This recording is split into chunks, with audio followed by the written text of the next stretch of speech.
Hi, this is my January book haul part 1. Today I'm going to show you all the review copies I've received in the last month. There's definitely a big difference between December, where everyone was taking a break and wasn't really sending out books, and January, where it seemed like everyone was sending out books. I want to start with a little unboxing. I got this box from Penguin General, and I've been waiting to open this forever. Oh, no.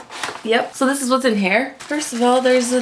is it a cow? I think it might be a cow. Then we have a letter and some cookies and a book. I'm drawing a dotted line across our globe, starting from home here, out along what I imagine is our path. Also, it can be like a Hansel and Gretel trail, leading you back here should you forget the way, even though I know you can't see it or me right now. P.S. I know you have gone to see the water and you should see it, Etta. You should. But in case there are other reasons you've left, in case there are things you've discovered or undiscovered that you didn't want to tell me in person, in that case you can always tell me here. Tell me here and we can never mention it outside of paper and ink or pencil. And then here we have the book. I do love a good piece of string.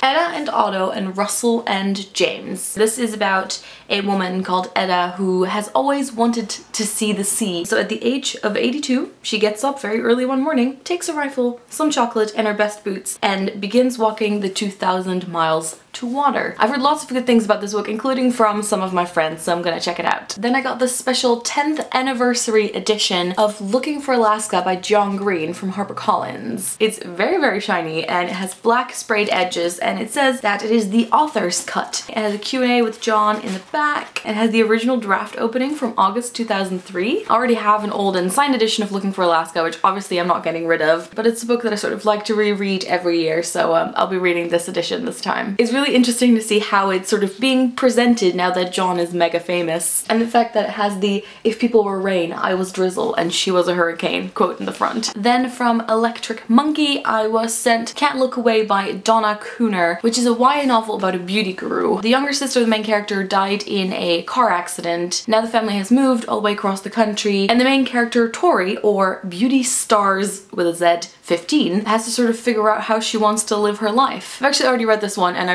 really did not enjoy it. There's a sort of trend of writing books about bloggers and YouTubers, but very often there seems to be this really negative connotation attached to it. I don't want to reveal too much about the book, but she sort of comes to the conclusion that the internet's making her a bad person and that she should step away from it. I mean, she is kind of a horrible person, but I don't think it's the internet that's making her horrible. I did really like one of the side characters. It was a boy who works at a funeral home. He was really sort of fun and warm and lovely to read about. The book has a little quote from Tori Gray at the top every time, and then the chapters have titles that sort of coincide with video titles. And there's even pages that are taken from sort of fake beauty guru gossip forums. One other thing that bothered me were like the tiny little things that were wrong or just really unlikely. So Tori has 300,000 YouTube subscribers, but her most viewed video has 100,000 views, which I don't think has ever happened. She films a lot of things on a flip cam, and kind of the way she talks about how she edits things and what she uses to film, I kept constantly thinking she would never have 300,000 subscribers, because everyone that does